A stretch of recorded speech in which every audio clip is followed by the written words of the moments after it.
Hey, what's going on everyone, and welcome back to another video. And yeah, it's been a while since I last uploaded. If you're wondering what's been going on, let's just say I needed time to actually think about what content I really want to do for my channel, as I wasn't really having fun doing the Smash Challenge vids, because I hate Ultimate Online. So I've decided that I want to try out Persona, since it's one of my favorite video game series, and just see how this goes. So I've decided that I want to start off with a challenge video. And the challenge for this video is, can you beat Persona 3 while only using the protagonist? Yeah, we're gonna try to see if we can beat this game while being by ourselves for the whole game. The rules for this challenge are quite simple. 1. I must be alone at all times, so I can't bring any teammates along with me, and I can't even use Fuka's support at all. The only time I won't count this though is when the game forces me to bring teammates along with me. 2. I must be playing on a new save. 3. I must be playing on the hardest difficulty. And 4. No save states.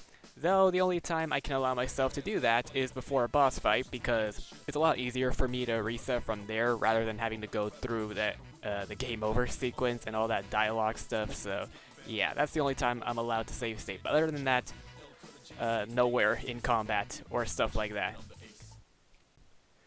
Now, because Persona 3 is such a long game and I don't want this video to be super long, even though it's still long anyways, what I'll do to make this video as short as I can is 1. Try to only focus on combat and not much on the story, since none of that stuff is relevant for the video. So if you've never played Persona 3 before, this is probably going to be confusing for you. And 2, I'll also try to not cover what I did every single day, because honestly it's just pointless, especially when 90% of the time it's just bringing up social links and social stats, and yeah, that's not really important. And that's about it. With that said, let's get right into the video. Oh yeah, and also, I really apologized for the mic quality being awful. Unfortunately, my Blue Yeti is, like, not even working, and I'm just, like, having problems with it, and so, yeah. Because of that, I have to use the headset mic, so I really apologize for that, but hopefully you guys don't mind. But anyways, let's get in for reals. So I begin my new save and select hard mode. We start with this intro scene, and after that, Pharaoh greets us at the entrance and makes us sign a contract. Now from here on out, I'm going to be calling the protagonist by his movie name, Makoto Yuki, just so I have something to call him by. So please don't kill me, Minato fans.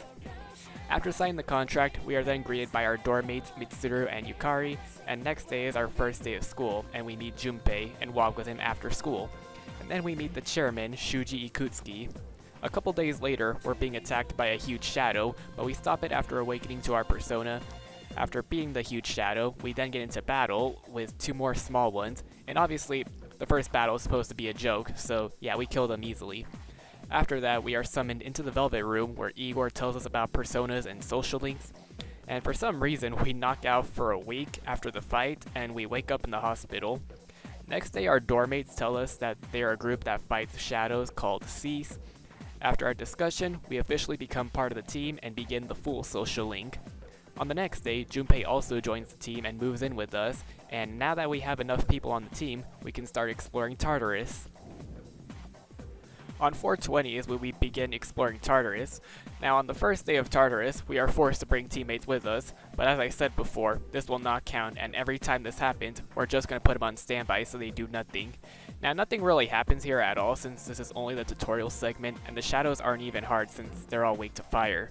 After 3 fights, we head back and end the night there. The next day, Akihiko introduces us to Officer Kurosawa, and here is where we can buy all of our equipment. Later that night, Mitsuru tells us that we can now go to Tartarus whenever we want to, so I decided to go tonight. And now we can remove our party members and go alone. Now to save some time, every block in Tartarus isn't so bad when fighting solo. As long as you have a skill that the enemies are weak to, you should be good. One thing that's very useful to us is that if we return to the entrance using an access point, it fully restores our HP and SP, so there's really nothing to worry about there. Now, if you guys are wondering about the tired mechanic, it wasn't really a big deal when fighting normal enemies. Again, as long as you can hit their weaknesses, you're good. I should also mention too that there were times where I got very unlucky where missing my hits would normally result in my death, but other than that, that's all that I gotta say for every block in Tartarus. Now as for this night, all I did was grind to level 6 and called it a night. Next day we meet Kenji, who happens to be our first social link.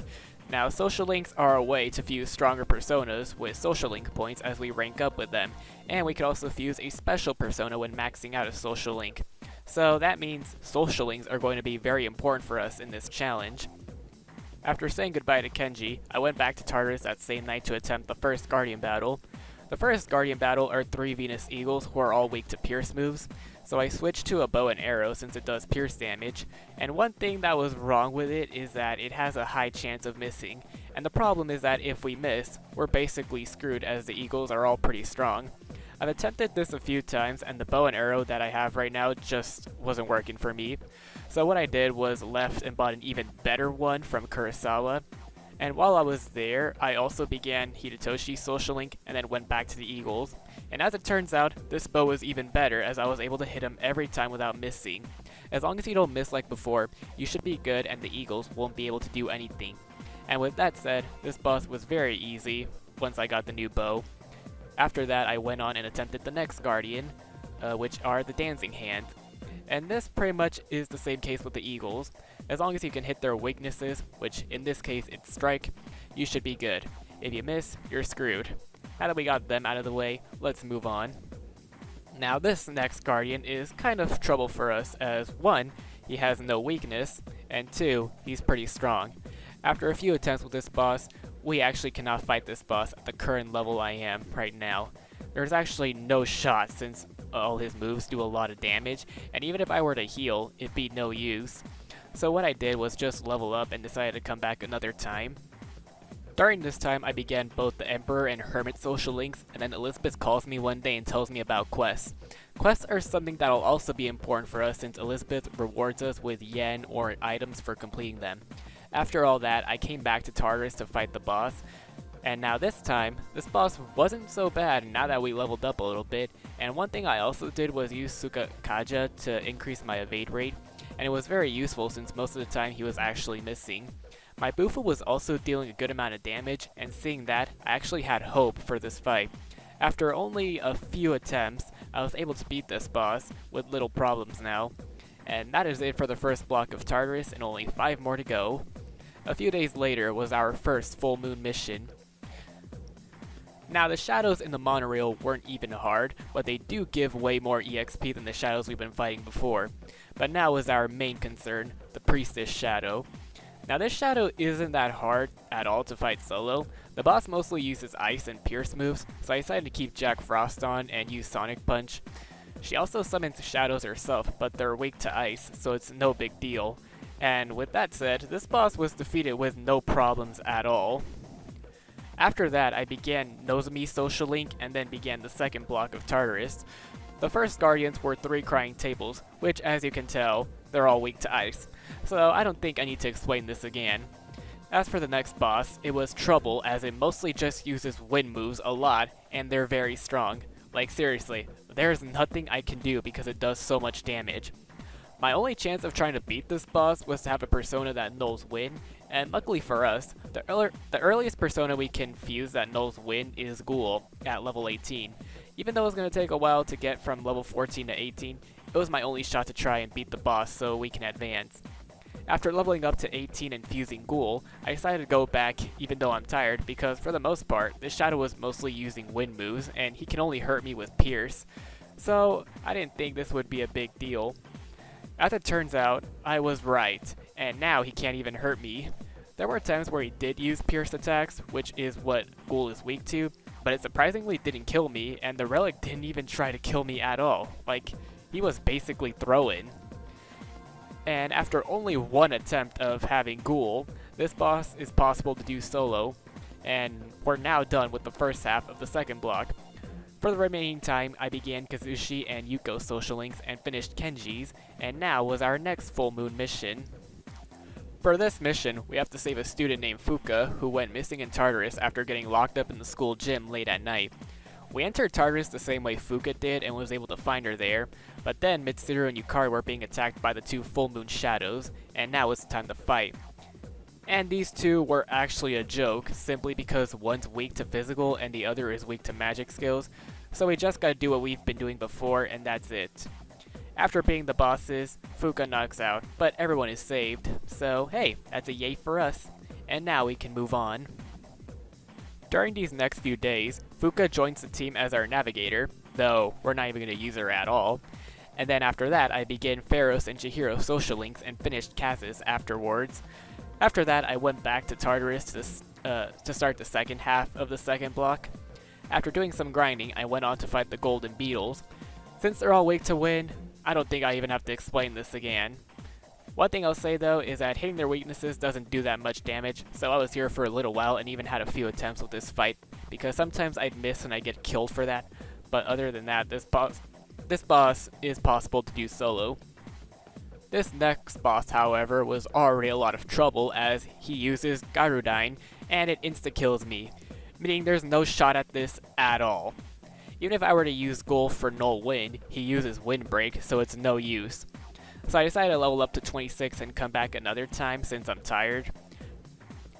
While I was back here, I finished Hidetoshi's social link and also ranked up a few others and went back a few days later.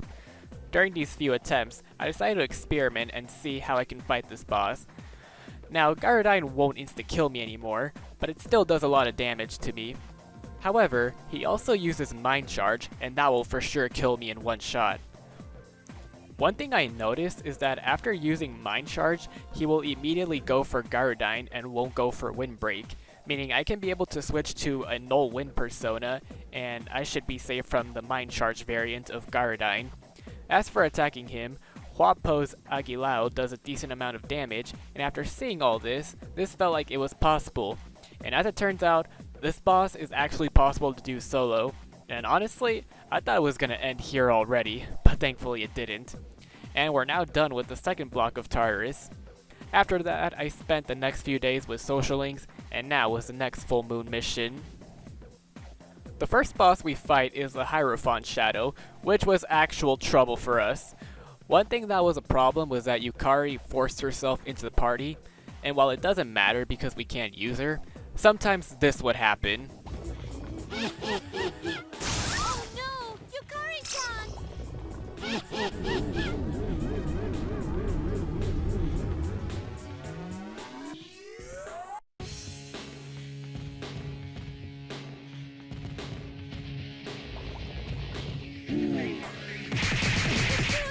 Oh no! Yeah, so sometimes I lose because of that, but another thing that was very annoying is that he uses a move called Prophecy of Ruin, which inflicts fear status to everyone. While being in fear, not only there's a chance our turn will skip, but it also allows the boss to do critical damage when using physical attacks. So really, it actually all comes down to luck because 1, there's a small chance of being able to dodge while in fear, and 2, I can also be able to have a turn and use Patra to remove fear. After so many attempts with this boss, this was still doable, but only because I had to be lucky in order to defeat him. But that's not where it ends. There's actually another shadow we have to fight, and this shadow is even worse than the Hierophant because this shadow uses moves like Holy Arrow and Marin Karen, which charms us. Now why is this worse? Because this shadow uses a move called Heartbreaker, which instantly kills us when we're charmed. In fact, there were so many attempts like this one right now, I was so close, but lost it all because of charm. So once again, I had to rely on RNG and hope that whenever they use those moves, I would dodge them. Eventually, I got to a point where none of their moves ever charmed me until right around the end of the battle, but by that time it doesn't matter if I'm charmed because they mostly go for life drain whenever they're at low HP, so this is actually free for me. And after literally 1 hour with this boss, I was able to defeat them solo. Seriously, you guys do not know how much trouble this was for me. But thankfully that's over and we can move on. Before going back to Tartarus, I finished Nozomi Social Link and then began with Tatsu Social Link, and after that was exams for a whole week. After finishing exams, we're now on summer vacation and soon going on a trip to Yakushima. But before we can go on vacation, I went back to Tartarus to begin the third block and try to fight the Furious Gigas. Now since they're all weak to wind, you guys probably expect that we have to do the same as always. But there's one issue. Actually two. One is that hitting their weaknesses almost does nothing, and two, if we miss, yeah, I think you already know. I mean, if we get hit by only one of them, it's not so bad, but if we miss when two or more are not knocked, then it's over. So I figured maybe using Attack Mirror could help, and it actually does. We can be able to kill one of them very easily with an Attack Mirror, but the thing is, I only have one. And even if I were to fight with two alive, I'd still be screwed because of my attacks missing. So I decided to just grind for now and come back when I have more Attack Mirrors. But before we can do that, we need to go on vacation. While we were on vacation, we figured what exactly caused the Dark Hour to exist, and that we could actually erase it by defeating all of the 12 full moon shadows. We also try to have a moment with best girl, Yukari, until the ace defective comes and ruins it. We also tried to hit on girls, but that flopped so badly, and then we meet our newest teammate, Aegis. After we got back from vacation, I maxed out Maya's social link and then bought another attack mirror for the Gigas. Now, even though I was only able to get only one more attack mirror, keep in mind that I said it isn't really that bad when only one of them hits me. So at least getting rid of two of them and trying to beat the last one myself by constantly hitting their weakness should be okay. With only a couple of attempts, I was able to get past this boss. As for the Fanatic Tower boss, all you need is a persona that knows electricity because they only use electric moves, and make sure you have some disc poison with you as well, as this boss also likes to use poison mist. Now the only thing I could hurt them with is my sword since they repel everything but wind, but if I were to use a wind persona, I'd be dead since most of the time wind personas are weak to electricity. So it's best that you stick with a null elect persona. With only one attempt, this boss was no trouble at all, and we've completed the first half of the third block. After that was our next full moon mission a few days later. Before fighting the boss, we encounter a group named Strega, who happens to be against our motive of erasing Tartarus and the Dark Hour.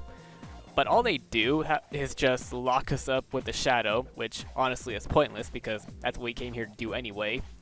As for the boss fight itself, well, how do I put it this way? This boss isn't really hard to fight, but they're just annoying and time consuming. Basically what I mean is that at first the Shadow is just one, which isn't so bad, but then they split into two, and that's the one thing that was giving me trouble, sort of. I say sort of because most of the time it's only the Justice Shadow on the right that's attacking me, and the Chariot Shadow on the left is either doing Tentarafu or Poison Mist, but he doesn't really attack me that often. But if both shadows do attack me in the same turn, it's more than likely over, and that's what caused my death in most of my attempts. On the bright side, however, you only need to attack one of the shadows because they'll both have the exact same health when they reunite and split again. But one thing you should note though is when you're trying to finish it off, you need to hit both of them because if only one is dead, the other will use Sama Recarm and it'll revive them with full HP. Another thing too is to play it safely and make sure your HP is as high as it is, because one screw up can result in your death. After a long while of attempts, I was finally able to take down both of these shadows, and again, it's not hard, but it just takes so long and it gets really frustrating. But thankfully, these were the last full moon shadows to give me trouble, and you'll see later on. After this mission, I finished the old couple social link, Koromaru joins our team, and then began Mamoru and Maiko's social links. And it was back to Tartarus to begin the second half of Block 3. My next Guardian fight were 3 magical Maguses who are all weak to fire, so I think you already know how this goes. My next Guardian fight was a natural dancer, and the only problem this shadow gave me was that sometimes it goes for sexy dance which charms me.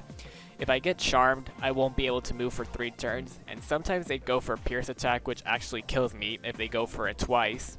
Luckily though, they don't do it that much, and they like to go for Gyrodyne a lot. And speaking of which, just equip a null wind persona to block all their wind moves. With only 4 attempts, this boss was done, and we're done with Block 3 of Tartarus completely. After that, Ken joins the team, followed by Shinjiro a few days later. And now is our next full moon mission. This time we're fighting the Hermit Shadow that's inside Polonia Mall's nightclub. Now unlike the last 2 full moon bosses, where they've given me so much trouble, this boss was much more forgiving, as all you need is a persona that knows electricity and he can't hurt you. Like even his strongest move, Giga Spark, can't hurt me. The only move he can hurt you with is Pierce Attack, but it doesn't do as much damage to the point where it can kill me, and they don't even use it as much as their electric moves. With that said, this boss is very possible to do solo. After that, we try to save Junpei as he got kidnapped by Chidori, another member of Strega. As she tries to attack us with her persona, Junpei immediately breaks free and takes away her evoker. And now she can't live without her power and is in the hospital because of it.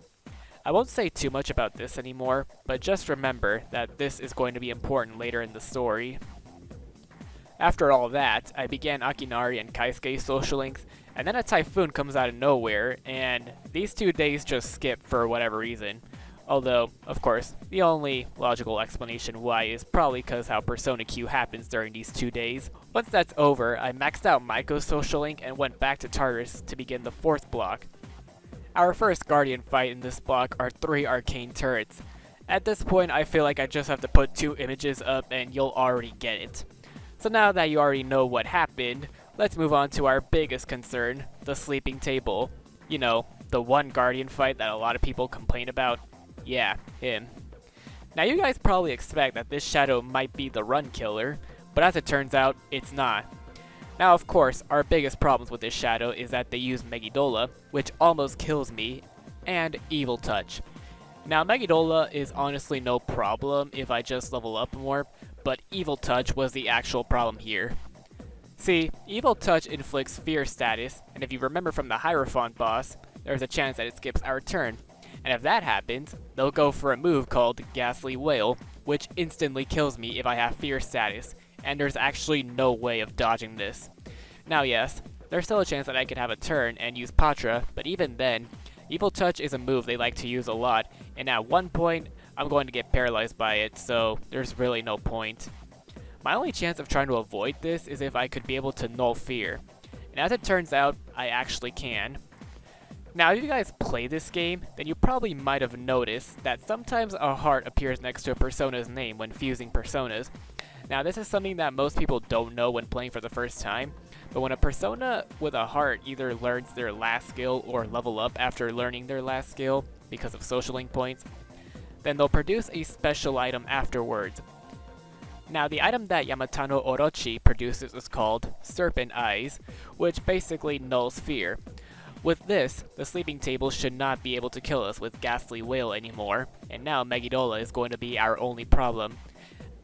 However, I decided to come back another time because I decided to grind so I can at least have more HP for their Megiddola.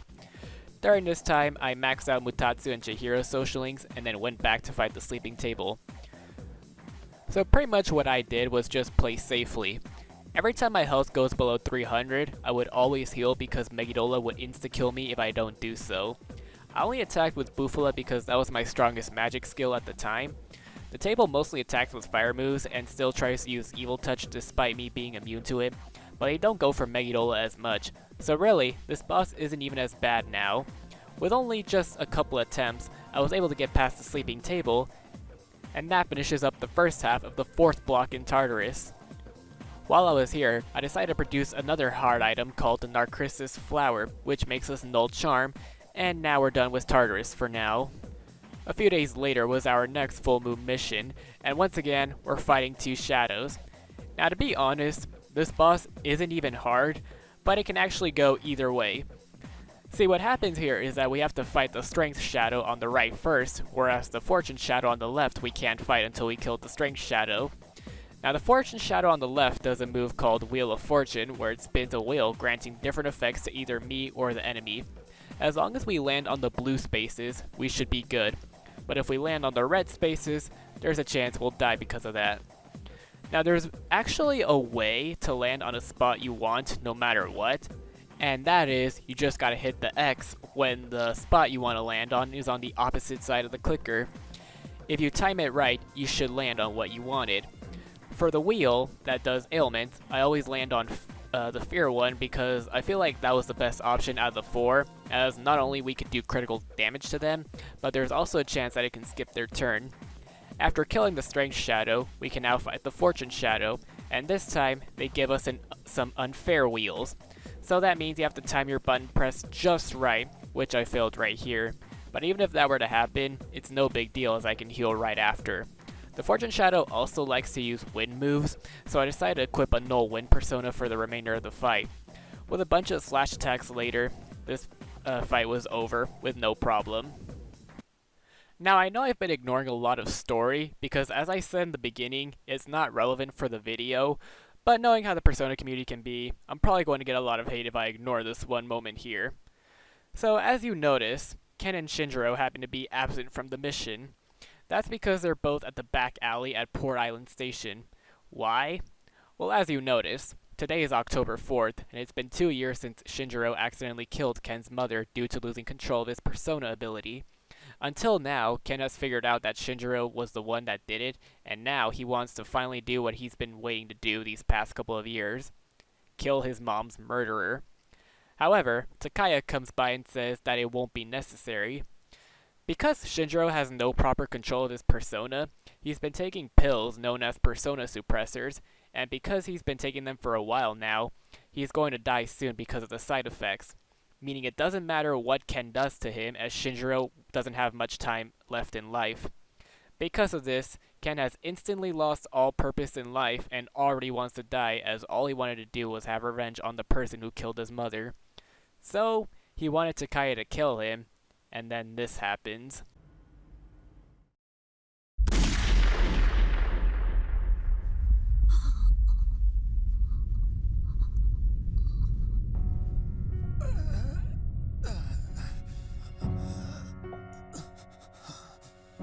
What is the meaning of this? Why would you risk your life to save this child? No, Senpai! It's all right. Give yourself time. Let your anger be your strength. Come on, kid. You're just a kid. You've got your whole life ahead of you, so don't waste it. Make it your own. Okay?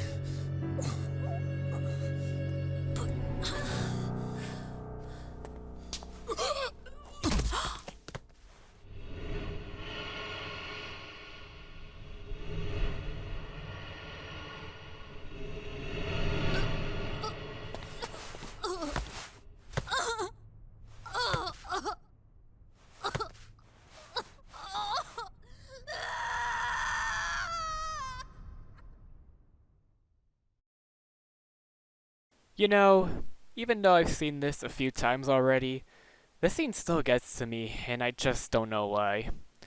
But anyways, the next day is Shinjiro's funeral, which is held at our school. Akihiko decided to show up after school to be alone with him, and after having his moment, Akihiko awakens to a second persona, Caesar, and not long after, Ken awakens to Kalanemi after realizing how wrong he was this whole time. Which I gotta say is a good resolution to this segment. But now with all that out of the way, let's continue on with the challenge. A few days later, Fuka awakens to Juno, and I max out Bebe's social link, and now it's back to Tartarus to complete the fourth block. Before I do that, I decided to fuse Cert, the persona we get from maxing out Kenji's social link, who is also the best fire persona in the game, and you'll see why. I went on to attempt the next Guardians, and before I can proceed, let me show you how most of my attempts went. Look out! We need you! Please! We need you! We need you! Please! Yeah, so you can see with them being so strong and how there's 3 of them, this was gonna go bad. Now the reason why I don't use a null elect persona is because they use elect break, so that's not gonna work for me. So I used a persona that's strong against elect, and it actually happens to be working out for me. I also equipped some evade strike items so I can try to avoid their strike moves as much as I can. And during this attempt, I was able to get a lucky crit and get rid of one of the knights, and having only 2 isn't as bad now. I mostly attacked with my sword because it does a decent amount of damage, and once it can, I could also crit. With a few attempts, I was actually able to get through this first Guardian fight. As for the next Guardian fight, it was actually very easy. What I did was use Fire Break on them because they drained fire moves, and hit them with Agadine because Cert Agadine was the strongest I had at the time. The Shadow also throws out fire moves themselves, but I can actually absorb them, so that won't be a problem for us. The only problem was their physical moves, but it wasn't a big deal for us. A few Agadines later and we were done with this fight, and we're now done with the 4th block.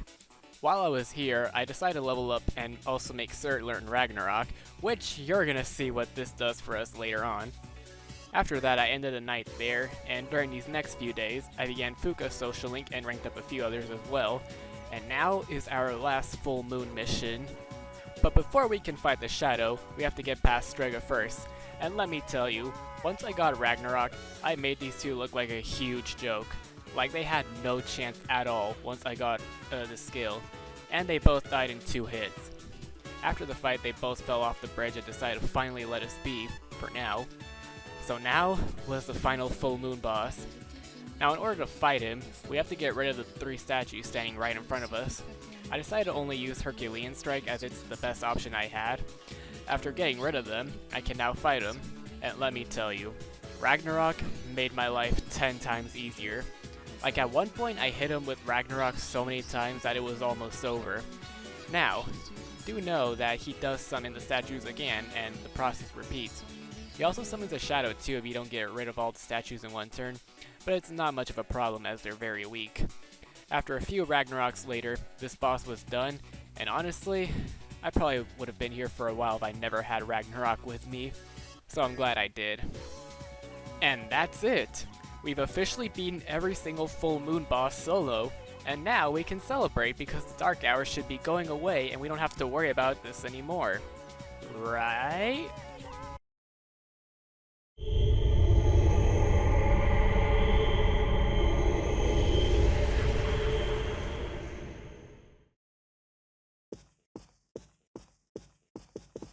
The hell? Or so we thought.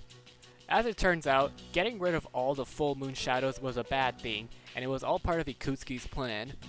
Yes, we've been used this whole time for his plan. He tells us something about the fall and that the world is gonna end soon because of this, and the next thing we know, we're all gonna get crucified. However, Aiga snaps out of being mind controlled and has saved us all. Unfortunately, both Ikutsuki and Mitsuru's father had a quick draw, and not only is Ikutsuki dead, but so did Mitsuru's father. And now this was a hard moment for Mitsuru. Next day we discussed about what even happened and what Ikutsuki was talking about. We really have no idea at the moment, but all we can really do is to keep fighting. After that, Fuka happened to have gotten the original footage of Yukari's father before Ikutsuki edited it himself, and gave it to Yukari to watch it herself. And this footage basically confirms that what we've been doing was wrong and that we should have left those shadows be. Wow. That could have actually made this challenge a lot more easier for me if I didn't have to fight him. God dang it. But anyways, after knowing the truth about the experiment and the shadows, Yukari awakens to Isis, and a few days later, we get a new student named Ryoji. There's really nothing to say about him for now, but he will be important later on. After that, I maxed out Yukari's social link and began the 5th block of Tartarus, which I gotta say is my favorite block. A lot of people say the colors make them confused, but to me I feel like I'm just having a party here in Tartarus. But anyways, I made my way to the first Guardians of this block and began the fight. Now one thing that makes this fight annoying is that there's 3 of them, obviously. And as you all know, whenever there's 3 of them, it's always a problem. Now even though I can avoid their electric moves with Null Elec, the biggest problem was their Tempest Slash. Now I've said this a few times already, when one does it, it's okay, but when all of them do it is the problem, as most of the time it'll result in my death. Now on this attempt I was able to get a crit on one of the Judgment Swords and then went for a Ragnarok to get rid of them. With only 2 of them, it wasn't so bad to deal with anymore. After a dozen of slash attacks done to both of the swords, I can now move on. Next were 3 Stasis Giants. Now this boss wasn't that bad as I had a persona that Null Slash, which is what most of their skills contain. Most of the time they went for slash moves and not much strike, but when they used strike, I was lucky that only one of them would go for it and that I could also either evade or counter it. Earlier I also fused Thor and now have a move called Thunder Call, which was pretty useful to me in this fight. And with that said, this fight is possible to do solo. Next was a Phantom King, and this shadow was actually a joke as all I need to do was hit him with Ragnarok and it's over for them. Next was 3 Royal Dancers, and for this, I had to rely on RNG most of the time as they mostly throw out ailment moves. I decided to equip the Necristus flower so I can null their charm moves, but I still won't be safe from Tentarafu, Palimpa, or Poison Mist. One thing I've noticed, however, is that for some reason, whenever I'm poisoned, they always go for ailment moves instead of attacking me. I saw this as an opportunity to attack them while I'm poisoned. With this strat, this fight was possible to do solo, and yeah, it was actually pretty easy. Next was the Reckoning Dice, and well, I don't think I need to explain what happens here. In fact, let me just show you what happens here.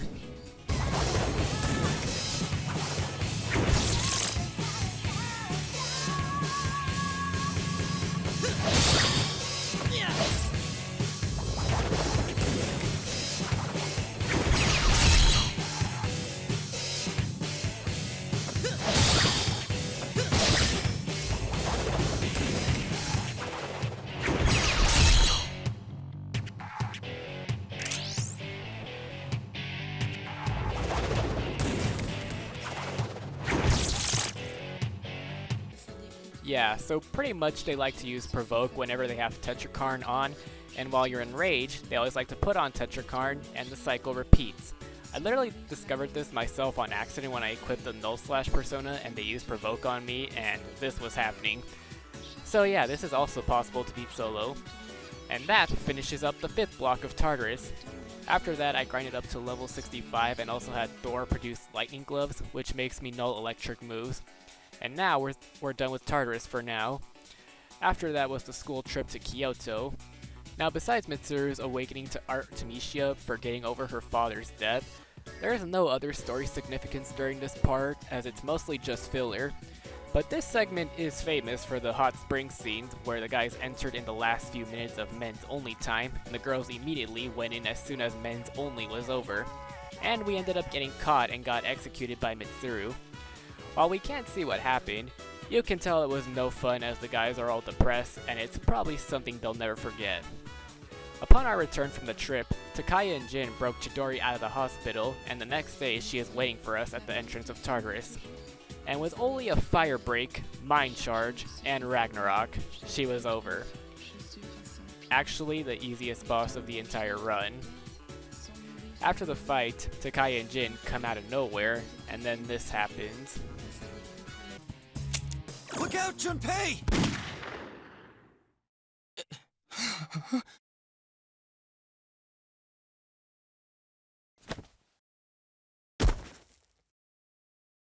Junpei.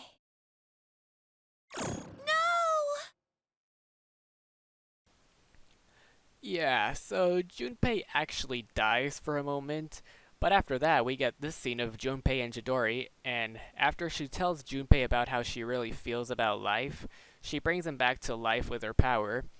But in order to do that, she'd have to sacrifice her own life for that move. This can't be happening. Chidori. Chidori, answer me! Chidori! Ah!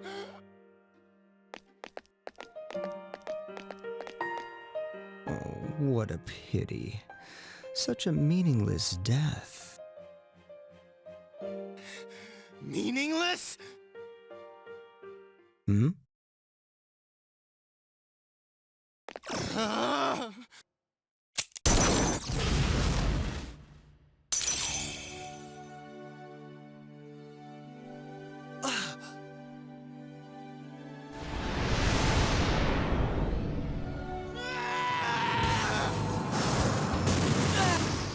Chidori!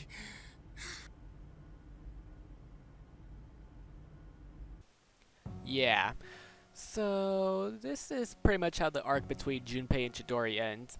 But later he was able to accept the fate she had made, and now we even have more motivation to keep fighting for what's coming. After that I began Tanaka's social link, and the next full moon happens in a few days. Now there isn't a boss this time around, but Aigis happens to find Ryoji randomly standing around in the dark hour. What happens here is that Aigis reminds Ryoji of who he really is, and now he remembers. 10 years ago, Aigis fought Ryoji, known as Death. After realizing that he can't be defeated, she decided to steal him inside of a random child that was around them at the time of their fight. That child was us, Makoto Yuki. Yeah, Ryoji has been living inside of us all these years.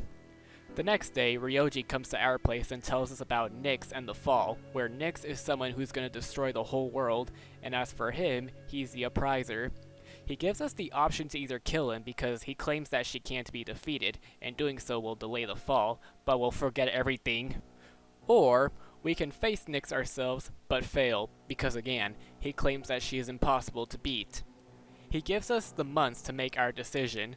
While we're waiting for that, I maxed out Akinari and Mamoru's social links, grinded in Tartarus for 2 days, maxed out Tanaka's social link, and Aigis awakens to Athena. And now it's December 31st, the day we make an important decision. As Ryoji said before, he'll give us the option to either kill him or let him live so we can fight Nyx. Now, if we choose to kill him, the game will end here and we'll get a bad ending. I could technically do this and say, yes, it is possible to beat the game solo, but let's go a little further and see how we do in the true ending route. So by letting Ryoji live, he tells us more about Nyx and how we should approach her on January 31st, the day she'll be arriving at the top of Tartarus. After that, we max out the full social link and begin the Judgment social link. And now, here is a quick rundown of how January went. Junpei was being a pervert on New Year's Day. Depressing music starts playing throughout this whole month. I began Aigis' social link and finished Kaisuke's.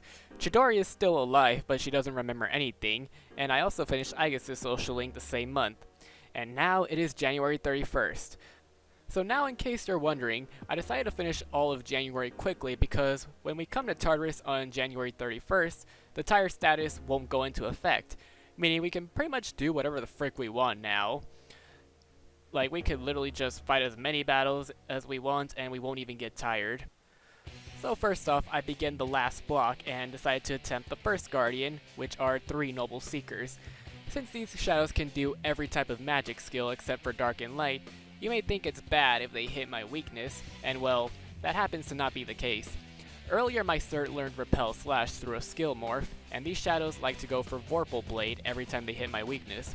By reflecting their Vorpal Blade, I also had to rely on RNG and hope that more than 2 of them don't use Bufudine because I'd be dead. Thankfully that wasn't the case in this attempt, and they didn't even hit my weakness that often. Only a few attempts later and this fight is possible.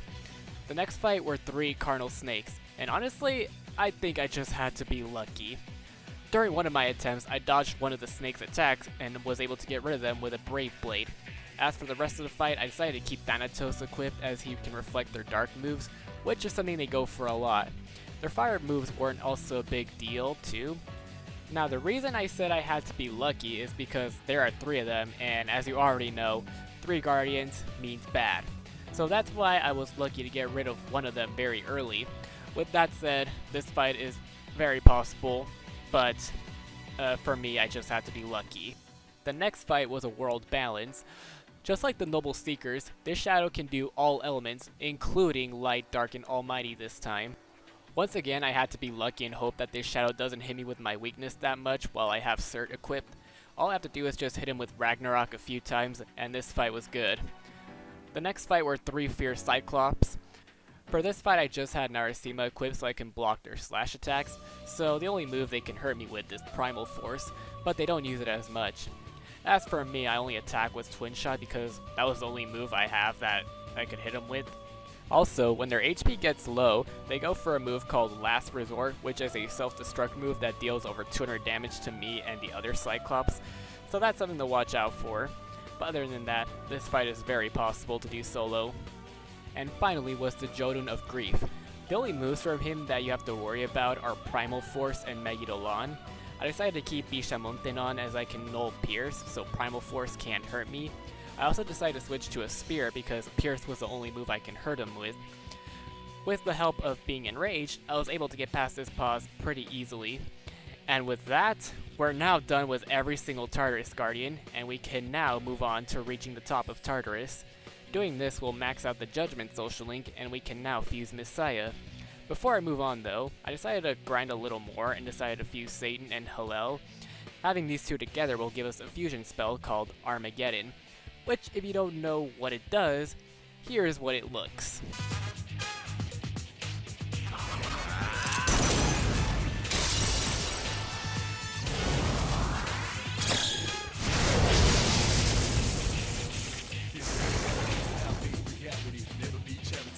Good job! Yeah, we can pretty much one-shot our enemies with this, and I think you might know where I'm going with this.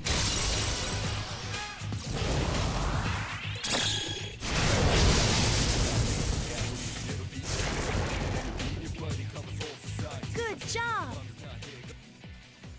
Yeah, we can even one-shot the Reaper, the most powerful normal shadow in the game. By killing the Reaper, he gives us a bloody button, and by turning it into Elizabeth, we now unlock the optional block in Tartarus, Monad. I've decided to unlock this block because even though there's nothing for me to do here, the shadows in this block give insane amount of XP. You can literally level up after almost every battle. Now if you're wondering about the Elizabeth fight, no, I didn't do it, simply because that's a boss that's already meant to be fought solo, so really it won't be necessary to show for this video as it could already be done solo anyways. After a few level ups in this block, I fused Lucifer and later Messiah, and after that, leveled up to level 99. At level 99, your HP and SP will automatically increase to 999, which is going to be very useful for the next fight. While climbing to the top, Jin gets in our way, and we have to fight him again. Now because we're level 99, this fight is already a complete joke. So yeah, it doesn't really matter what he does to me, and I don't think I even need to explain at all. I will say though, I am impressed he didn't die to Ragnarok in one hit. But anyways, yeah, it's very possible with the level I am now. After that we also run into Takaya, and likewise, the same thing occurs as it did with Jin. So yeah, nothing to explain here. And now we're finally here at the top of Tartarus, ready to fight next. Now because we're level 99, this boss is actually a lot more easier than I thought it was going to be. Like, we can do a lot of damage with just a slash attack. Even if all of her other forms, there's barely any differences as they can be taken out very easily. The only forms I was worried about were Justice, Hermit, and Hangman because of how she does light and dark skills, but as long as I have Messiah and Lucifer, they won't be a problem. As for her final form, Death, I was doing a heavy amount of damage with Morningstar and Black Viper until I realized I had Armageddon and actually could have just used it at the start of the form shift. After this part of the fight, Nyx doesn't go down yet as she summons her real form. After having support from our max social links, we then fly inside of Nyx where we fight the Great Will. At first this seemed impossible for us to do, but with the help of our teammates, we were able to unlock the move that will fully seal Nyx away. And with that, I can confirm that yes, it is possible to beat Persona 3 while only using Makoto Yuki. Yes, you can beat everything solo. You can beat all the Tartarus Guardians, the Full Moon bosses, you can clear both ending routes. Everything is possible to do solo.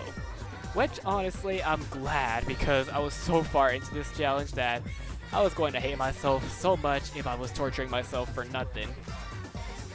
So now you may ask, exactly why did I even do this challenge if I was just being tortured from this? Well, if you guys noticed the upload date of this video, Persona 3 ends on this day with the passing of Makoto after he puts his life into sealing Nyx away, aka the promised date. So in honor of it, I decided to do this challenge video. And you know, I mean, this was kinda also fun to do, and I actually want to do more of these challenge videos soon. So if there's one that you like to see, let me know down below and I'll probably consider your idea. Keep in mind though that I'll only do Persona 3 or 4 challenge videos, and that I also ask you guys to wait a little while for videos like these to come out, as I also need a break from doing them. If you also have any questions about this challenge, let me know down below and I'll be able to answer them for you. With that said, make sure to leave a like and subscribe to the channel, and I'll see you guys in another video. And yeah, peace everyone.